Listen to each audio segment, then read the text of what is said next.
చాలామంది మెత్తటి చపాతీలు ఎలా చేయాలని అడుగుతున్నారు కదా. చూడండి, ఇదిగో మెత్తటి సాఫ్ట్ చపాతీ చేసేసాను. పిండి తడపడం దగ్గర నుండి సాఫ్ట్ చపాతీ, సాఫ్ట్ పుల్కా ఎలా చేయాలో చూడాలని ఉందా? అయితే వీడియో చూసేయండి. హలో, ఈరోజు మనం సాఫ్ట్ చపాతీలు ఎలా చేసుకోవాలో నేను చూపిస్తాను. ఇది అందరికీ తెలిసిందే కదా స్వప్న, స్పెషల్ ఏముంది అని మీరు అనుకుంటున్నారేమో. కానీ కొంతమంది అంటే కొత్తగా పెళ్ళైన వాళ్ళు, వంట నేర్చుకునే వాళ్ళు, అక్క కొంచెం సాఫ్ట్ చపాతీ ఎలా చేయాలి ఫోల్డింగ్తో చూపించు అని చెప్పి చాలా మెయిల్స్ వచ్చాయి. అందుకని చేస్తున్నాను. మీకు తెలుసుంటే వీడియోని స్కిప్ చేయండి. సో ఇప్పుడు ఇక్కడ చపాతీ పిండి రెడీగా ఉంది. ఇది ప్యూర్ గోధుమ పిండి. నేను జనరల్గానే గోధుమలు ఇక్కడ షాప్లో తీసుకొని ఆడిస్తాను అనమాట. గోధుమల్లో కొంచెం రాగి పిండి అప్పుడప్పుడు కలుపుతాను, ఒక్కొక్కసారి కలపను. ఇదైతే ఓన్లీ గోధుమ పిండి, ఆడించిన గోధుమ పిండి. లేదా ఆశీర్వాద్లో మల్టీగ్రెయిన్ అయినా బాగుంటుంది, రెగ్యులర్ గోధుమ పిండి ఆశీర్వాద్ లేదా పిల్స్బెరీ అప్పుడప్పుడు తెస్తాను.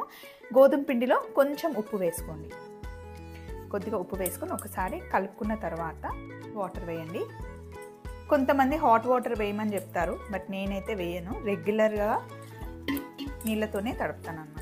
గట్టిగా తడుపుకోకూడదు పిండిని, ఎప్పుడు కొంచెం సాఫ్ట్గా ఉంటేనే చపాతీలు సాఫ్ట్గా వస్తాయి. ఇప్పుడు మనం తడుపుకుంటున్న పిండితో చపాతీలు చేసుకోవచ్చు, పుల్కా చేసుకోవచ్చు, రెండింటికి ఒకటే పిండి.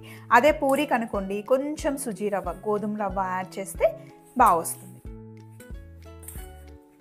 ఇలా పిండి తడుపుకున్నాం కదా. ఇప్పుడు ఏం చేయాలి అంటే, ఎప్పుడైనా పిండిని చాలా మంచిగా తడుపుకోవాలి. ఎంత మంచిగా పిండి తడిపితే అంత బాగా వస్తుంది.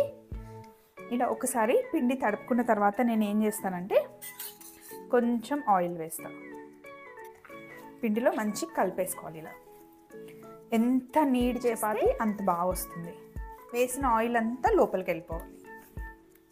ఇలా మంచిగా తడుపుకున్న తర్వాత ఇలా రౌండ్ రౌండ్ రౌండ్ రౌండ్గా తిప్పేసి పిండి తడిపేసాం కదా.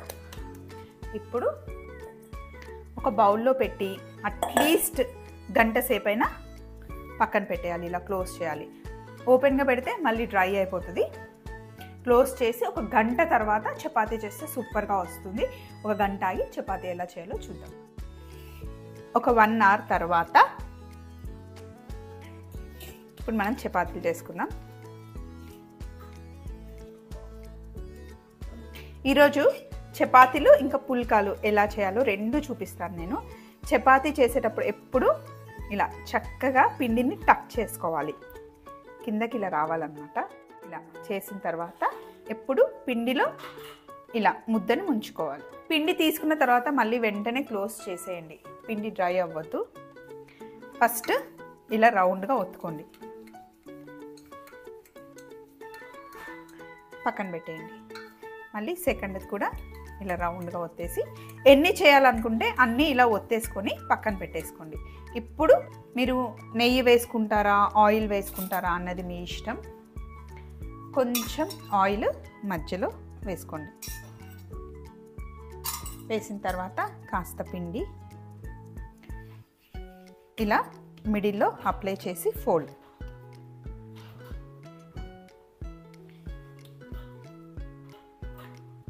ఇలా ఫోల్డ్ చేసిన తర్వాత కొంచెం పొడిపిండి సహాయంతో ఎప్పుడు చపాతీ ఒత్తేటప్పుడు లైట్గా ఒత్తాలి. మరీ గట్టిగా ప్రెస్ చేస్తే ఇలా ఇలా ఇలా గట్టిగా ప్రెస్ చేస్తే చపాతీ పొంగదు. అది మెయిన్ గుర్తుపెట్టుకోవాల్సింది. లైట్గా నీట్గా ఇలా తిప్పుతూ చపాతీని ఒత్తుకోవాలి. రౌండ్గా చేసిన చపాతీ కన్నా ఇలా ఫోల్డ్ చేసుకున్న చపాతీ అయితే మంచిగా పొంగుతుంది, చాలాసేపు మెత్తగా ఉంటుంది. అండ్ పెనం కూడా ఎప్పుడు మంచిగా వేడిగా ఉండాలి చపాతీ చేసేటప్పుడు. అన్ని వైపులా చక్కగా మరీ లావుగా ఉండకూడదు, మరీ సన్నగా కూడా చేయకూడదు. మరీ సన్నగా చేస్తే అప్పడాల్లా వస్తాయి, మరీ లావుగా చేస్తే కుడుముల్లా ఉంటాయి. సో ఇలా చక్కగా ఒత్తేసుకోవాలి. పెనం ఎప్పుడు వేడిగా ఉండాలి. సో చపాతీ చేశాక ఇప్పుడు మనం కాల్చుకుంటున్నాం. చపాతీ పెనం మీద వేసినప్పుడు ఎప్పుడైనా సరే వెంటనే కదపకూడదు, అలా వదిలేయాలి. కొంచెం ఒక సైడ్ కాలిన తర్వాత రెండో వైపు తిప్పాలి. జనరల్గా నేను చపాతీ చాలా పెద్దగా చేస్తాను, మీకు చూపిస్తున్నాను కాబట్టి నేను చిన్నగా చేసి చూపిస్తున్నాను. ఒక సైడ్ కొంచెం కాలాక రెండో వైపు తిప్పుకోవాలి. నాకైతే చేత్తోనే అలవాటు చేసి రెండో వైపు తిప్పాక పొంగడం స్టార్ట్ అవుతుంది. చూసారా ఎంత బాగా పొంగుతుందో, అసలు నేను టచ్ కూడా చేయలేదు. మొత్తం ఫుల్గా ఇలా పొంగుతుంది అనమాట. చపాతీ చేసే విధంగా చేస్తే ఫుల్ పొంగి సైడ్కి ఓపెన్ అయిపోయి అలా ఆగిపోతుంది. సో ఇప్పుడు రెండో వైపు తిప్పి ఎప్పుడైనా సరే అట్ల కాడతో కాకుండా ఇలా క్లాత్తో తీసుకోవాలి. ఇక్కడ ఓపెన్ అయిపోయింది చూసారా, అంత బాగా పొంగింది. ఇలా క్లోజ్ చేస్తే మళ్ళీ ఫుల్గా పొంగుతుంది. ఇది పర్ఫెక్ట్ చపాతీ అన్నమాట.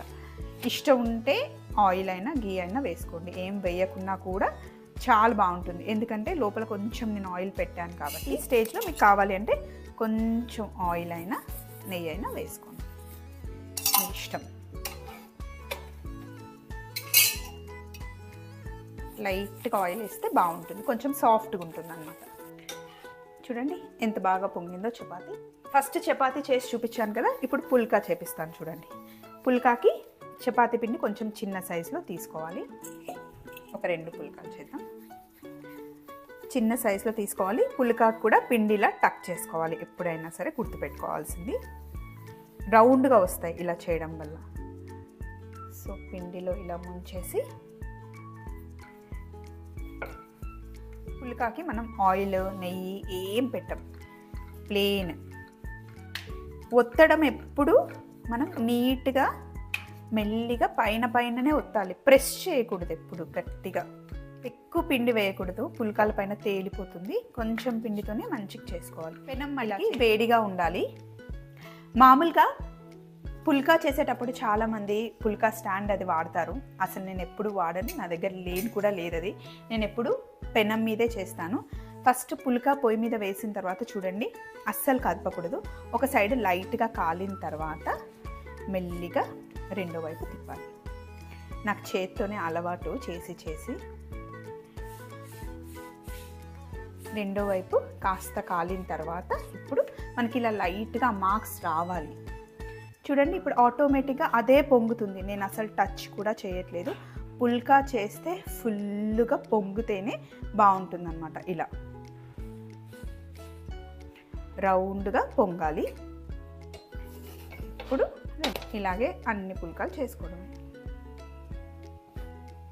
చూడండి ఎంత సాఫ్ట్గా ఉన్నాయో పుల్కాలు. అలాగే సాఫ్ట్గా వచ్చిన చపాతీ చేసినప్పుడు ఎంత సాఫ్ట్గా ఉంటాయో చల్లగా అయ్యాక కూడా అంతే సాఫ్ట్గా. చూడండి ఇలా చాలా చాలా సింపుల్గా చేసుకోవచ్చు. ప్రెస్ చేసేటప్పుడు జాగ్రత్త, పిండి తడిపిన తర్వాత 1 అవర్ తర్వాత చేయండి, బాగుంటుంది. చూసారు కదా సాఫ్ట్ చపాతీ పుల్కా ఎలా చేసుకోవాలో చూసారా? నచ్చిందా వీడియో? మళ్ళీ ఇంకొక వీడియోలో కలుసుకుందాం. Take care, love you all, bye.